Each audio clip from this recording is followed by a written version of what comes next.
I'm not wearing pants right now.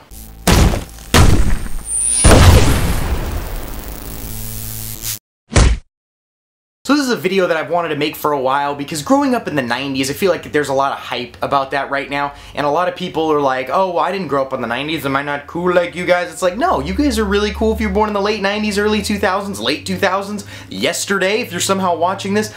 But what I'm saying is living in the 90s was amazing. When I would stay at home and pretend to be sick from school, Face would introduce all the TV shows, all the kids' TV shows. Now that I'm a lot older, I realize how creepy that guy really is. But he was a great host for the time being. And then you got your shows like Doug that taught you important life lessons that you didn't realize until now. Taught you about bullies and liking a girl and trying to get out of the friend zone and Skeeter. And then you had those unrealistic shows that got old after a while like Rocket Power. I mean, they were professional at everything. It's like, oh, I'm a pro snowboarder, give me a second. Oh wait, I'm also a pro surfer. Oh, and I'm amazing at basketball, baseball, sex. Okay, we get it. And who didn't love the Rugrats growing up? You didn't have a soul if you didn't like the Rugrats. There's something wrong with you if you weren't a fan of Tommy Pickles and the Gang of Misfits trying to get out with his little screwdriver out of the little playpen. Those were the worst parents in the world. It was so easy to get out of those stupid playpens, and they always got into the weirdest shenanigans, and they would have little mirages or little daydreams where they would be in deserts. The greatest imaginations I've ever seen in a child. And now what's Tommy Pickles doing? He's probably a crackhead somewhere just on the street because Stu Pickles was nuts and was a very strange father just striving to be the next big inventor. And what did he do? He raised a crazy kid. Tommy Pickles. Great imagination for a child. And nothing exemplified the counter friend zone more than Hey Arnold. Helga loved Arnold, and he had no idea. He would help you build a shelf. He would help you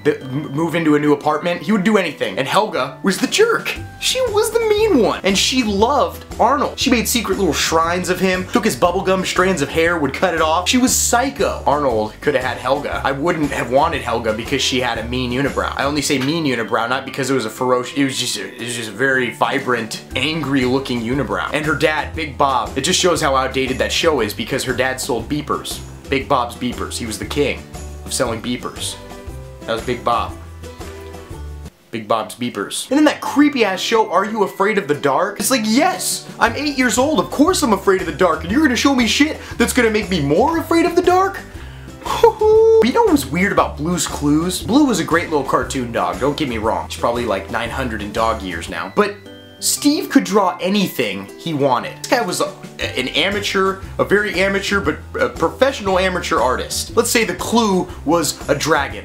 And that guy was ready to go. He didn't need tutorials, he didn't need to think about it. He just started drawing a dragon. It was always good. He was just so, it was amazing. And how about Ren and Stimpy, huh? Talk about a 9-year-old acid trip. And Cat Dog. How does that even happen? Cat Dog. A cat spliced with a dog. Now they're living together under one roof in that fishbone house. One big happy family for... That was a weird show too. And Clarissa Explains It All? She didn't explain anything. She didn't even get close to explaining it all. You gonna tell me that that guy that came up to her room with a ladder wasn't her booty call every night? Because he was there a good amount. What do you do in a room like that? There's a bed, there's no board games, there's no fun activities, they didn't have internet. What else are you gonna do, stare at each other? I loved Guts too. Do you have it? Ooh. I had Guts. Do you have Guts was amazing. Guts! But the 90s were awesome. I'll never forget it. It was a great time to grow up. Shows were just amazing back then. They shaped me into the strange human being I am today. So for that, I thank you, Nickelodeon.